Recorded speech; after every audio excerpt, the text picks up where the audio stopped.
So when I die, which I must do, could it show? Hello good morning යාළුවනේ මම කාලෙකින් ආයේ vlog එකක් කරන්න හිතුණා. ඔක්කොම කලින් මම මුලින් කෑම කන්න ගියා. දැන් වෙලාව වෙtti උදේ 7ට විතර. මම ටිකක් කලින් ආවා මොකද මට පරණ නෝට් වගේක් තිබුණා යාළුවෙක්ගෙන් ඉල්ල ගන්න. හිමීට කන ගමන් අද දවසේ වැට්ටි ගැන මම කල්පනා කරා. මම ඉන්නේ මං හිතන්නේ වැල්ලවත් හරිය මං හරියටම දන්නේ නැහැ.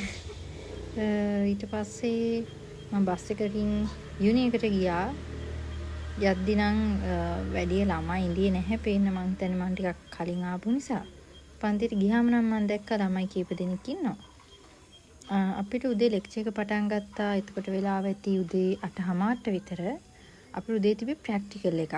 අපිට ලැබ් එකට එක්කන් යන කලින් ළමයිව අපිට මැඩම් ප්‍රොසීඩර් එක ගැන අදහසක් දෙනවා. මොකද ඒතර අපිට කරුණු මිස් වෙන්නේ නැතුව අපිට ගොඩක් දේවල් මැඩම්ට අපිට කියලා දෙන්න පුළුවන්. ඊට පස්සේ ටික වෙලකින් අපි ගියා ලැබ් එකට. මේ නම් ලැබ් එකට යන කලින් ලැබ් එකකින් අද අපිට තිබ්බේ CPR එකක් දෙන්න. ඒවා ගොඩක් වෙලාවට අර ඉමර්ජන්සි සිටුේෂන් වල දෙන ඒවා. මේ වෙලාව නම් මම ටිකක් මහන්සි වෙලා ඉඳියේ. මොකද CPR එකක් දෙන එක එච්චර ලේසි වැඩක් නෙමෙයි. ඊට පස්සේ අපි ගියා අපේ ලන්ච් එක ගන්න.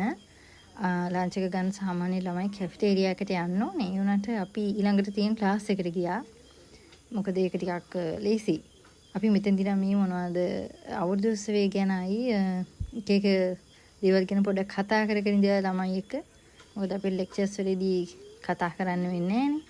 ඒ නිසා අපි සාමාන්‍ය ලන්ච් බ්‍රේක් එකේ තමයි ඉතින් යාළුවෙක් chat එකක් එහෙම දාන්නේ.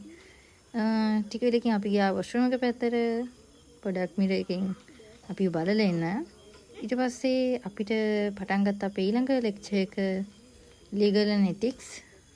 මේ වෙලාව නම් ටිකක් නිදිමතෙත් වගේ ඉඳී මොකද මේ අපි ලන්ච් එකෙන් පස්සේ හින්දා අපිට තිබ්බා ඊට පස්සේ වර්ක්ෂොප් එකක්. ඔස්ට්‍රේලියාවේ ECU එකෙන් ડોක්ටර් කෙනෙක් ඇවිත් අපිට වර්ක්ෂොප් එකක් කරා. ඇත්තටම ඒක නම් ගොඩක් වටිනවා මොකද අපි සීනියර්ස්ලාගෙන් ගොඩක් දේවල් ඉගෙන ගත්තා. අන්තික එක ගොඩක් ෆනි. ඊට පස්සේ එතන අපිට එක ක්‍රියාකාරකම් කරන්න තිබ්බා. යාළුවනේ මම මෙතනින් අද vlog එක නවත්තනවා. bye.